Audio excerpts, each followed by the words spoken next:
よし、じゃあやりますか。はい。はい。皆さんこんにちは。今日は私のお仕事に関して会社で働きながら副業とかいろいろもそもそやってるんですけど、その会社での仕事についての質問にお答えしようと思います。でインスタグラムの方ではもう言ったんですけど転職をしまして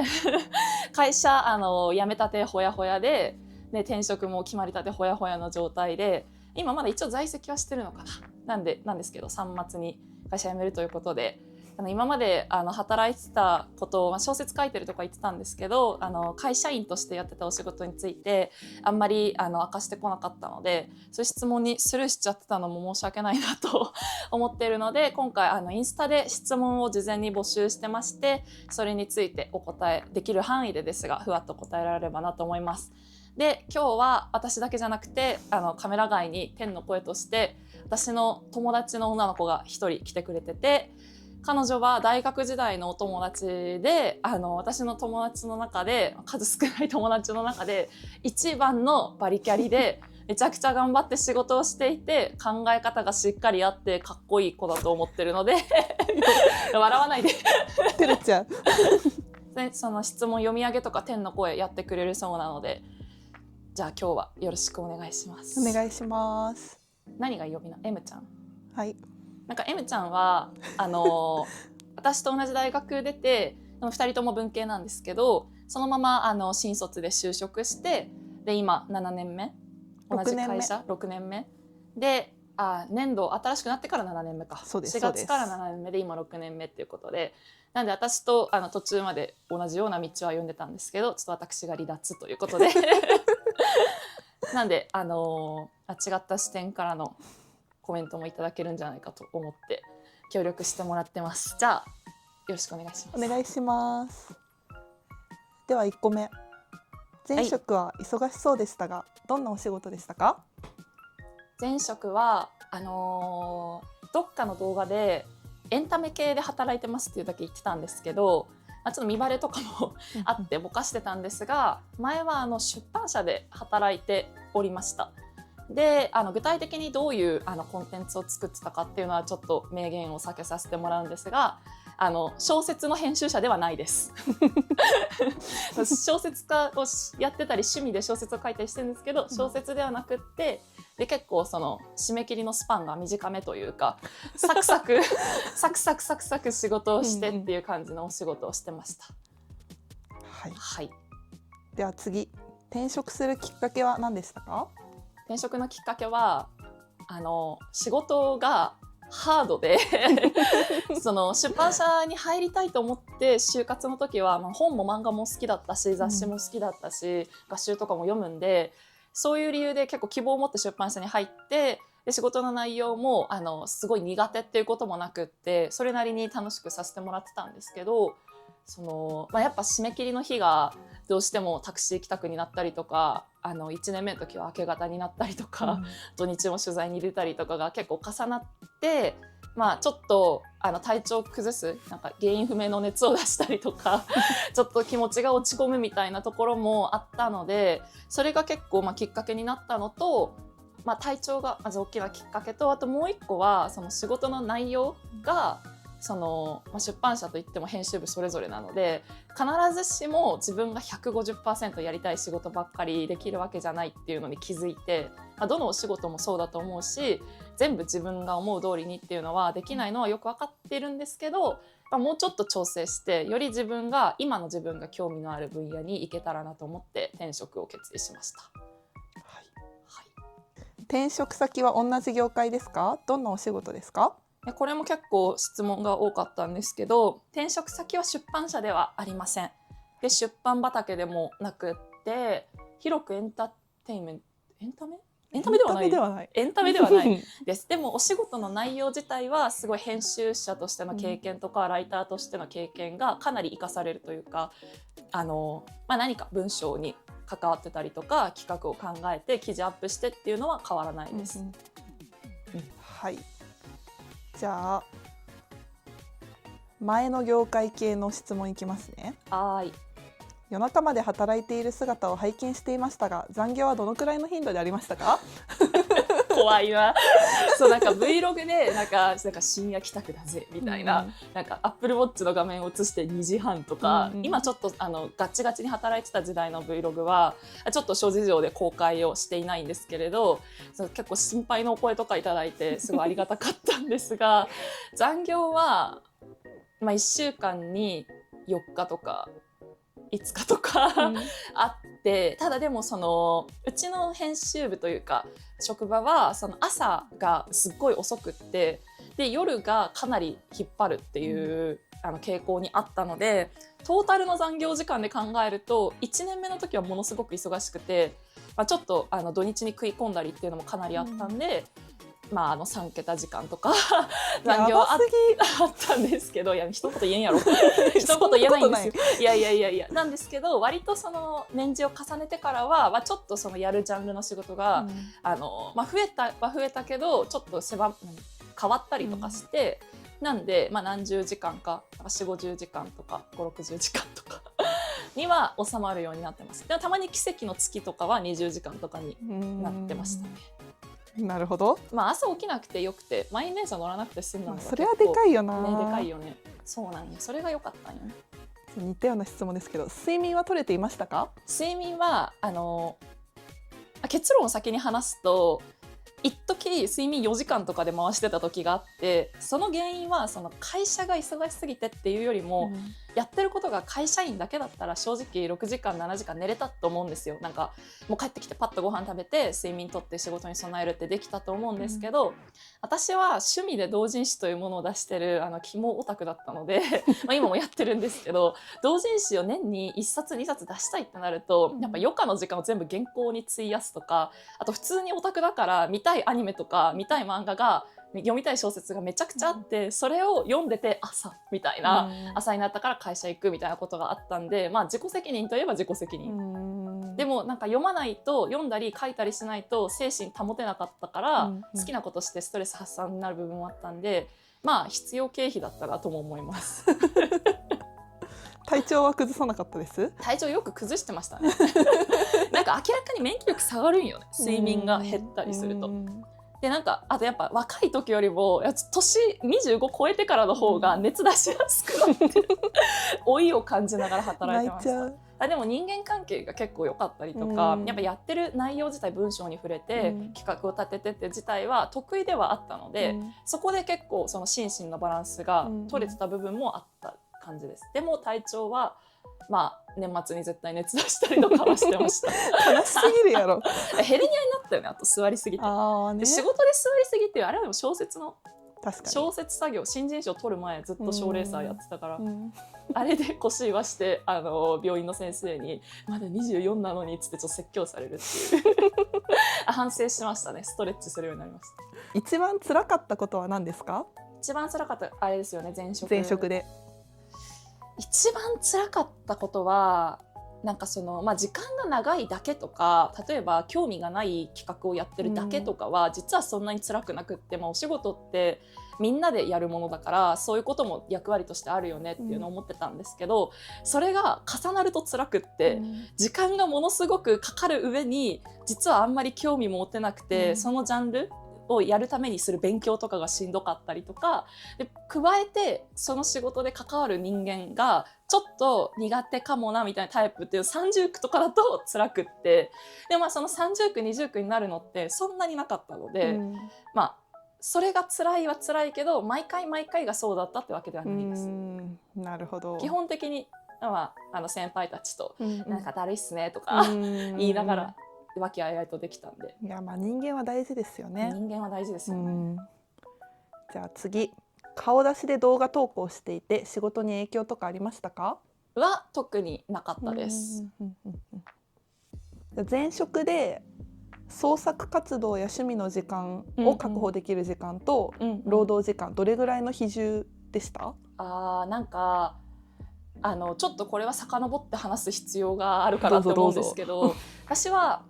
知らない方のためにも自己紹介を改めてすると、今小説家を細々とお仕事をいただいてやっていて、デビューできたのが社会人2年目の時で、その時に突然書いて突然新人賞に出して1本目がデビューしたっていうわけじゃなくって、ちょっと才能と努力が足りなくって、大学2年の時からコツコツ小説家になりたくて新人賞出してたんですよ。で出してたけど在学中大学生の間にデビューできなかったから、もうしょうがない、生きていくためには働くしかないって思った状態で一旦小説家になるっていう夢を一瞬諦めてから始めてるので、入社した時は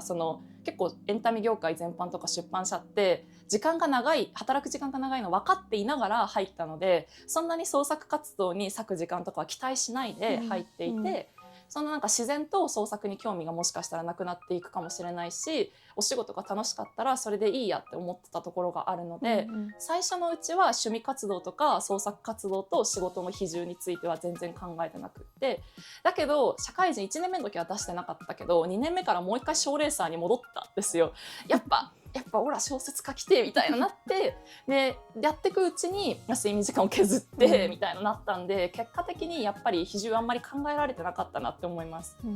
だけどうちがいた編集部はなんか年に何回か大きい1週間のお休みとかがあって、それはその刊行物のスケジュールの影響なんですけど、そこでポンとそのやる仕事が半分以下になるみたいなタイミングがあったんで、半分お仕事をやりつつ半分は小説を書いて同人誌書いたり賞レースしたりっていうので、結構なんか結果的に無理ではあるけど不可能ではないみたいなバランスで創作できたかなって思います。逆に転職活動するときはどういう比重を希望してやってたんですか？いやでもなんかやっぱりデビューできちゃったっていうのもあるし、それに加えて同人誌出すの楽しいっていうのも気持ち変わんなかったし、あとプラスして Vlog も好きだから、Vlog を始めてしまって、でありがたいことにいっぱい見ていただけてるのでこっちももっと力入れたいなっていう気持ちになって、つまり新卒の就活の時と自分の創作活動への気持ちがちょっと変わってたので、だからよりこういうことに時間が使える職種だとありがたいなと思って転職先を探してました。なるほど。じゃあ次転職活動系いきます。はい。転職活動期間はどのくらいでしたか？また前職で働きながら並行して進めていましたか？なんかこの1年ぐらい転職はかなり意識してたんですけど、ザ転職活動みたいな、エージェントに登録しまくってみたいなことはしてなくって、エージェントいろんなエージェントのサイトを見て条件入れて検索してみて、いいのがあったら出そうと思ってたんですけど、行きたいと思える会社が全然見つかんなくって、でそのままずるずる2025年の2月の後半まで来てしまって、でほぼ1社も出さずみたいな、で2月の後半にその突然ここ行きたいっていう会社さんがふっと広告っていうか掲載してて、でなのでその1社にしか応募してなくって、でその1社にありがたいことに受かったっていう感じですね。転職活動は会社行きながらかなんですけど、一応今も在籍してはいるんですが、その会社にもう辞めようと思ってますって言ってから転職活動を始めました。違ったかな、辞めようと思ってますっていう直前ぐらいにエントリーシートだけその1社の会社さんに出していて、で特にその合格とか不合格とかいう連絡が来ないままに勢いで今の会社には辞めますごめんなさいみたいなことは言いました。なるほど。転職を決めるときというか会社を選ぶときは何を基準にしてましたか？これは新卒と転職両方ですかね。転職かな？転職先を選んだ基準だって。なんか結構その転職活動、なんとなくゆるっと1年ぐらい求人見てて気づいたのが、私は最初、お給料下げたくないなとか、自分がその今のキャリアを生かせる仕事の方が楽そうでいいなって思ってたんですけど、なんかその気持ちが全部なくなったわけではないけど、実は大切なことはそうじゃないかもってだんだんなっていって、なんか本のタイトルにありそうな、なんかお給料結構その元の会社で、いいお給料をありがたいことに私の基準の中ではいいなって思えるお給料いただいてて、でもそれって内訳を見ると残業代だったりとか深夜手当とか休日手当とかだったんで、それがあるっていう時点ですごいいい会社ホワイトだなと思うんですけど、でもそれってなんか身を削って得たお金だなっていうのにだんだん気づいていって、だったらお給料が下がってもその深夜に働かなくてもいいとか、もう結構選択肢だなっていうのを意識していて、なんで選んだ基準はもちろんその最低限というか自分がこれぐらいは欲しいっていうお給料とか、あと正社員がいいとかはあったんですけど、それよりも働き方、そのリモートだったりフレックスだったり、あと、私ヒッキーなんでリモートがいいし、あとその内容とかも結構重視しました。なんか前のお仕事でやる企画とかが、記事とかが 150% 自分が好きなものってわけじゃないっていうのが続くとちょっとストレスになるなっていうのも分かってきたので、その経験を踏まえて自分がこれ好きかもなって思えるようなお仕事とかを選ぶようにしてました。で決め手はまあでもフルリモート正社員で、やるお仕事の内容が文章に関われるものっていうことだったんで、もうここしかないと思って出しましたね。なんかフレックスとか服装自由を経験したことない人がどんな感じか気になるって声も入ってます。なんか確かに私は就活中にスーツを着た時にスーツ嫌だってなんか、かる本能的にあなたもそうだったよね。わかるって思ってしまって、なんか服とか奇抜な格好を大学時代結構してて、そうですね。そう髪ピンクにしたりそうだからそういうのも人生の私の楽しみのうちの一つだったので、なんでそのスーツ着たくないなっていうのは結構最初から軸の一つに、くだらない軸ですけど、あって、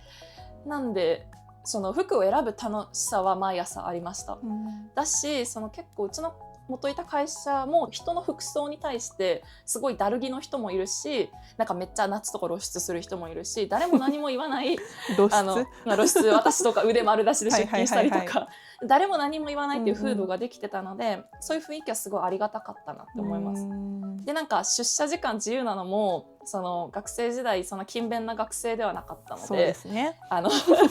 一元にいないとか、テスト取れば進級できるあれだったんで、本当バカだったので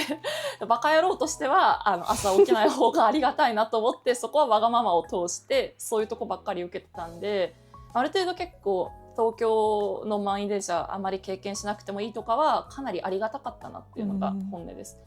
逆にそのなんか服を選ぶのが面倒くさいっていう人もいて、あえてスーツで来る社員の先輩とかもいたんで、なんか服選ぶの面倒くさいとか、そのなんか細かいルールがあった方が逆にやりやすいみたいな人はそんな服装自由とかこだわらなくていいだろうし、そのうちの会社深夜残業ある分朝ガバガバだったから、私にとっては良かったけど健康には悪いのでとか、あと生活リズム崩したくないっていう人とかは、逆にちゃんと始業時間が決まってるとこに行った方が幸せになれるかなって思います。コアタイムはあったの？うちの会社ない。あ、そうなんだ。ない。でもなんとなくみんな集まる時間はあった。でもなんか会議はあった。定例会議は結構細かくあって、それは行かなあかんかった。なるほどなるほど。じゃあ転活で給与、残業、福利厚生以外で重要視してたものはありますか？これもちょっとさっき言ったこととかぶっちゃうんですけど、内容ですね。仕事の内容、その給与とか福利厚生はもう前提として見るっていうのはあるけど、よりそのどんな職種なのかなとか、あと会社の理念というか、なんかどういう気持ちで経営陣がやってるのかなみたいなのは、結構採用サイト熟読する方でした。じゃあ転職を悩んでる人です。はい。いきなり転職活動をするのと資格取得するの、どっちを先に進めるべきでしょうか？場合による。なんかその例えばですよ、今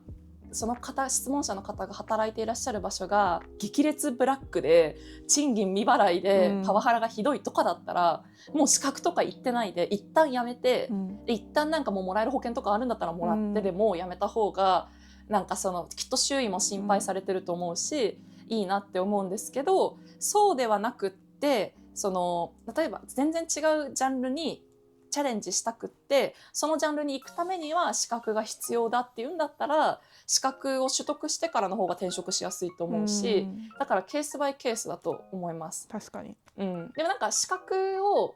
取らずとも行けるところに転職したいんだったら取る必要今急いではないなって思うし、ちょっとご自分の状況と相談されてみてはと思います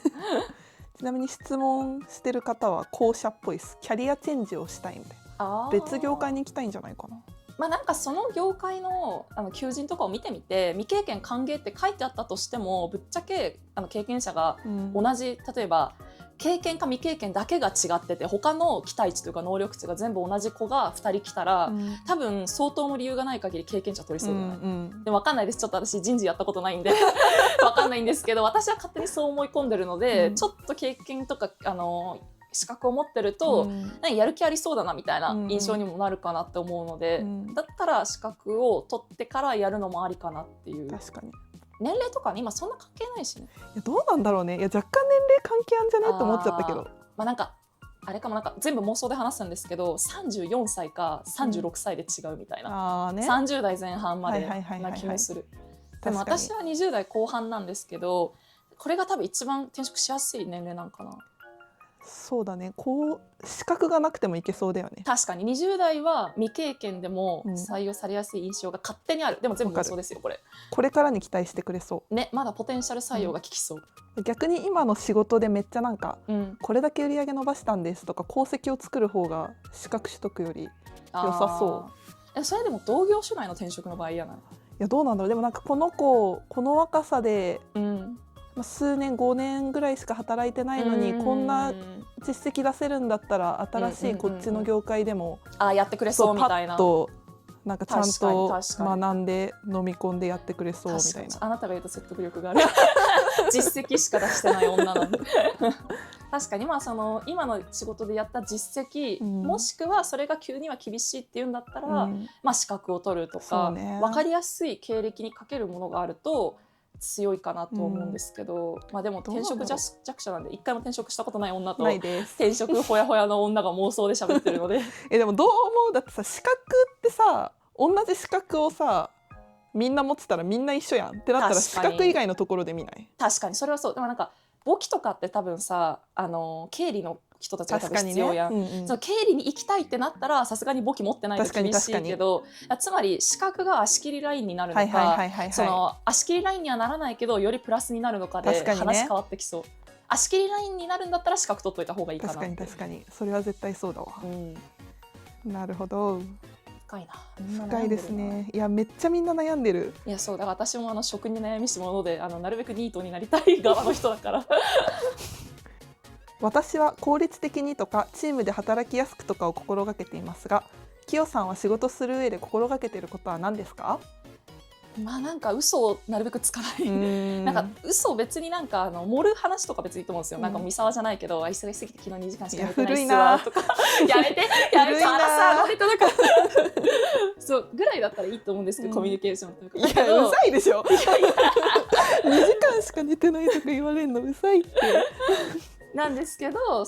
なんかお客さん取引先とか、うちだったら取材先とかに取り返しのつかないような迷惑になるような嘘はつかない方が絶対にいいなっていうのを、なんか身を滅ぼしてきた人の噂とかを聞くんで、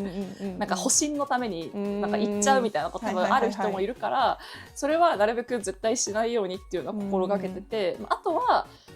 これが運が良かったとこもあるんですけど、その一番トップの上司じゃなくて直上の先輩、一番お世話になる先輩とは結構気が合う人が多かったんですけど、それよりも前になんか仲良くしとこうとは思ってました、仲良くしといて損がない。いやそれは間違いないですね。私の場合はすごいいい人しかいなかったんで、ラッキーでしたが。重い話をしますはい26卒の方です。26卒って今年？今年じゃない。おーほやほやだ。今営業職に就こうとしています、親からは心を壊すんじゃないかと反対され続けているのですが、自分の中では営業をやりたい気持ちも、親の意見を大切にしたい気持ちもあって葛藤しています、自分のやりたいことと心や体の安定、どちらを取るべきなのでしょうか。ちなみに親には事務職を勧められていますが、自分の中ではあまりやりがいを見出せそうにないです、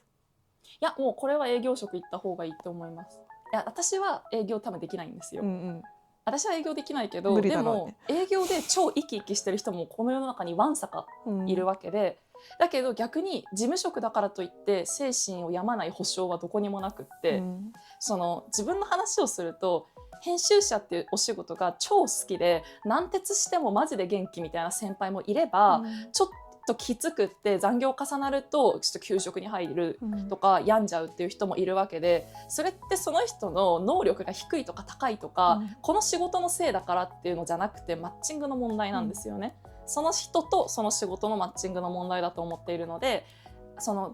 質問してくださった方が営業の方が興味あるって言うんだったら、とりあえず自分の気持ちを信じてみて営業に行ってみるのが私はおすすめかなって思います。でなんかそのいざやってみてめちゃくちゃ楽しいだったら親も安心するだろうし、だけどいざやってみてちょっとしんどいかもってなったら、今の時代転職なんて、私1回しかしてないけど当たり前だと思うし転職して入ってこられる方も出ていかれる方もたくさん見てきたので、実はその選択肢って大人になった方が大きいと思うから、そんな営業から事務に転職するのも超ハードル高いってわけでもないと思うので、一旦自分の気持ちを優先してみて、でそこでやってみてから考えるっていうのは結構ありじゃないかなって思います。同感です。じゃ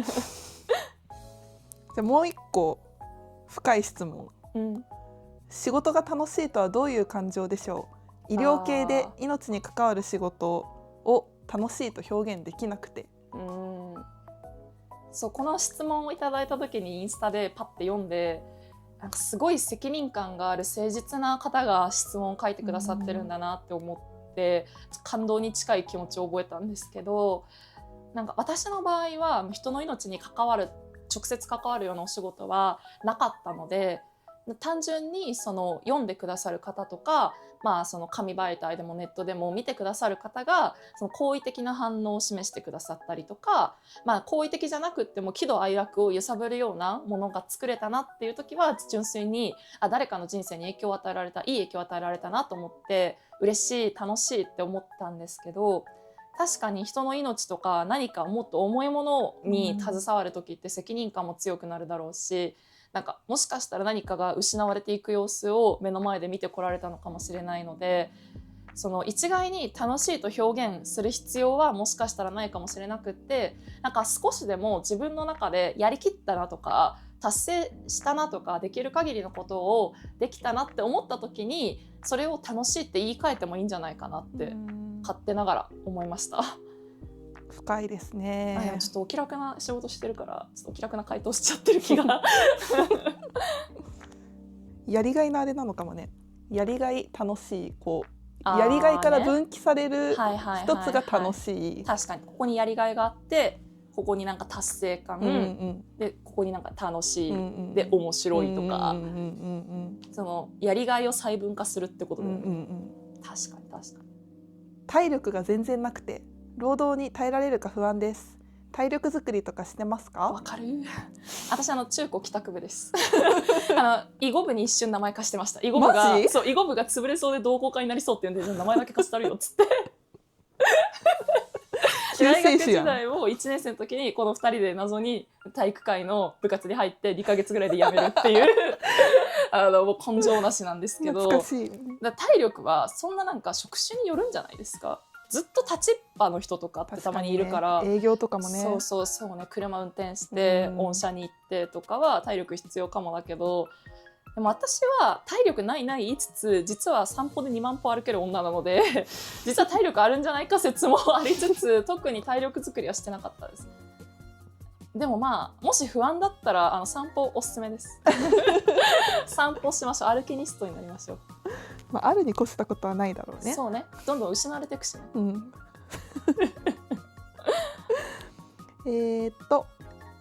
じゃあこれお金についてですね。ボーナスが年に1回 1.5 ヶ月分なんですけど、転職すべきですよね。ちなみに月給も少ないです。なんか確かにその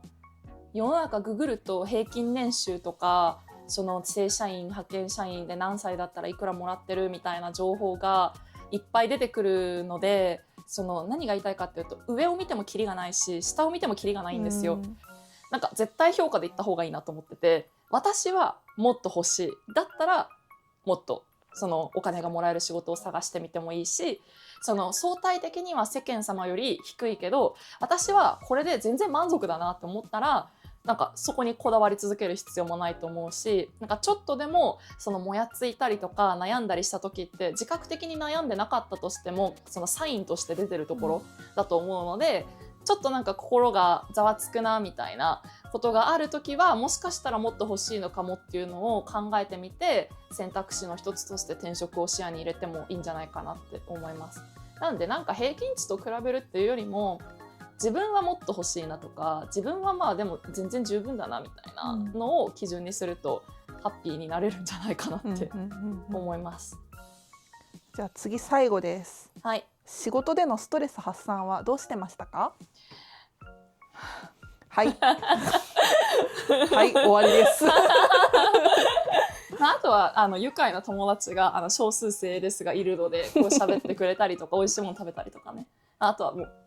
漫画小説執筆みたいな感じでした。はい、以上ですか。です。皆様ありがとうございました。じゃあ私は今後も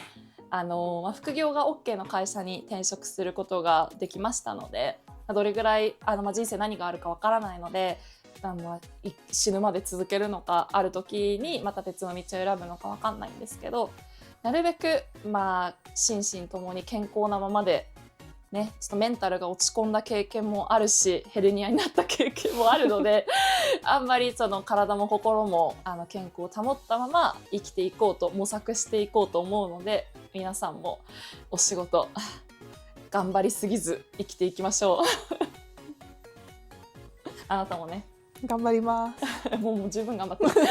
これ以上頑張られるともうなんかよくわかんなくなってくる稼ぐぜ稼ぐぜ、本を買うぜ。ではまたね。